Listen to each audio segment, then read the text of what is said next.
A primavera está a chegar e com ela novos ritmos de leitura. Leia artigos de opinião e receba acesso antecipado a todos os episódios Podcast Plus. Acompanhe a atualidade ao minuto. Assine hoje o Observador com até 58% de desconto e habilite-se a ganhar uma tote bag e um voucher da Livraria Almedina. Tudo em observador.pt.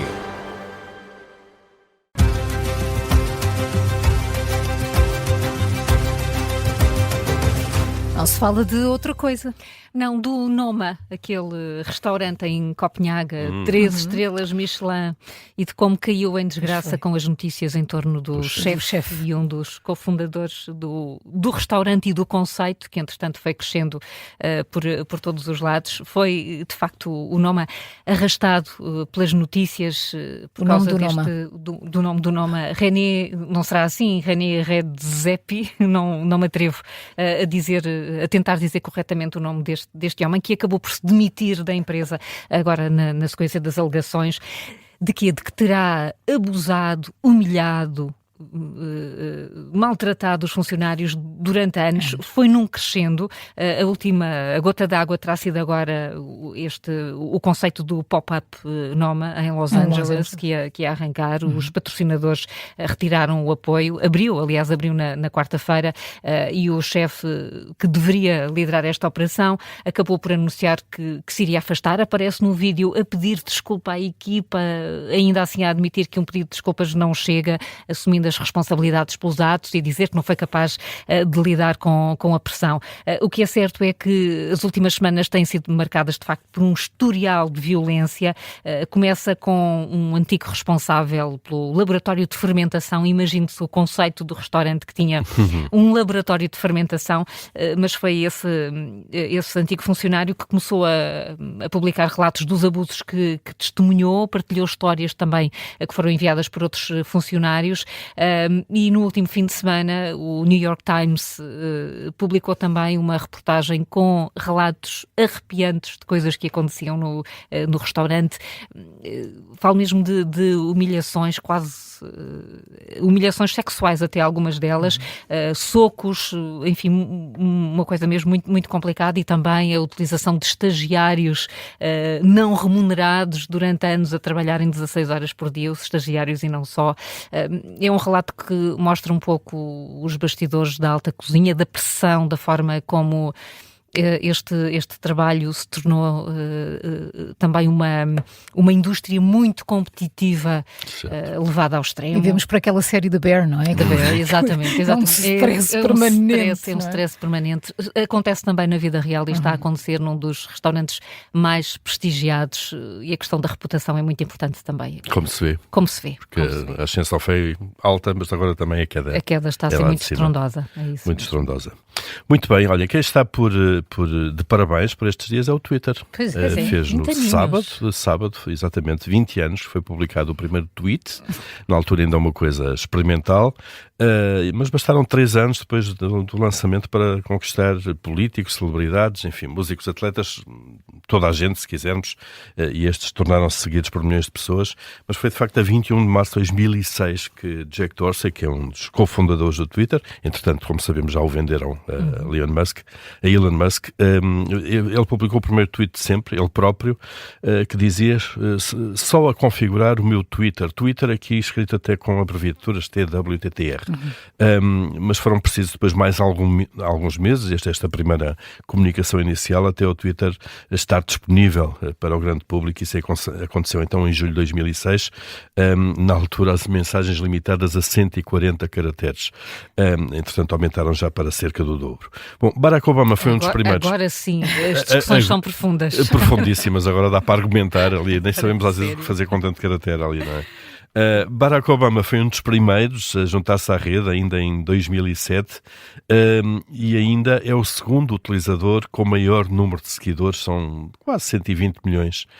Quem é que está à frente dele? Quem é o utilizador com mais seguidores? É o próprio Elon Musk, claro, o dono da atual rede social, que tem quase o dobro dos seguidores de Barack Obama, tem 237 milhões.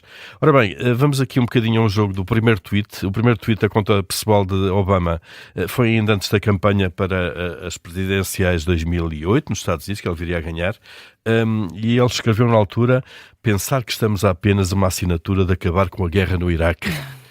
Sobre a guerra, sobre uma guerra no Médio Oriente. Portanto, há coisas que não mudam apesar do tempo, não é? Na altura ele era candidato, este foi o seu primeiro tweet. Mais tarde, quando já estava no segundo mandato, Obama passou a ter uma outra conta na rede, é a conta POTUS, aqui, portanto, as iniciais de President of the United States, é a conta oficial usada pelo chefe de Estado norte-americano, ou que era usada por ele como chefe de Estado, e nessa conta ele escreveu, conta oficial: olá Twitter, é o Barack mesmo. 6 anos depois, finalmente estão a dar-me a minha própria conta. Esta conta está disponível ainda, mas não é usada desde que Obama saiu da Casa Branca. Funciona agora como um arquivo do 44º presidente. Sabemos que Donald Trump utiliza a sua própria conta no Twitter. Elon Musk, então, o dono da Tesla e aí também do X, publicou pela primeira vez em junho de 2010, portanto foi daqueles que chegou mais tarde, comparando aqui com Obama, e o seu primeiro tweet foi: por favor, ignorem os tweets anteriores, era alguém a fazer-se passar por mim, sorrisinho, sou mesmo eu. Em 2009, Trump tinha outra personalidade no Twitter, a sua estreia foi muito diferente do papel que ele tinha na altura, da postura que tem agora, e que marcou depois a sua caminhada até à Casa Branca. O que é que dizia esse primeiro tweet publicado em maio de 2009? Dizia: liguem-se e vejam Donald Trump no Late Night Show com David Letterman a apresentar a lista dos 10 melhores esta noite. Ora bem, Trump na altura era o anfitrião, o apresentador num concurso televisivo de Apprentice, o estagiário, basicamente. No fundo, ele escolhia alguém para trabalhar numa das suas empresas. Depois o seu perfil mudou, sabemos, ao ponto a que chegamos agora. Donald Trump utilizou também o Twitter, no fundo, para fazer a criação daquilo que é a sua persona política, se quisermos. Bom, não é só de políticos se faz o Twitter. O português Cristiano Ronaldo tem 106 milhões de seguidores na plataforma. É a quinta conta mais seguida. Antes dele está o primeiro-ministro indiano, Narendra Modi, que tem o quarto lugar com 106 milhões,4, portanto uma diferença curta de Cristiano Ronaldo. Obviamente que o primeiro-ministro indiano conta com um dos países com o país com mais população no mundo neste momento. Portanto, tem uma base de potenciais seguidores muito maior. Ronaldo estreou-se em junho de 2010 com um tweet simples a dar as boas-vindas à conta. O Vaticano, por exemplo, chegou ao Twitter em 2012, em várias línguas, como se entende. Foi o Papa Bento XVI o primeiro líder da Igreja Católica a ter conta no Twitter. A conta Pontifex, no caso da conta em português, depois há que acrescentar o _PT, e uma mensagem, obviamente, papal: queridos amigos, é com grande prazer que me dirijo a vós através do Twitter. Obrigado pela vossa generosa resposta. Abençoo-vos a todos do fundo do coração. Foi o que escreveu o Papa nessa altura. Depois uma referência mundial também nos negócios e na tecnologia. Bill Gates chegou lá em 2010, em janeiro de 2010, com um Olá Mundo. Estou a trabalhar no duro na carta da minha fundação, que será publicada a 25 de janeiro. A fundação de Bill Gates viria depois então a nascer, com um trabalho importante na área humanitária de saúde, sobretudo em África.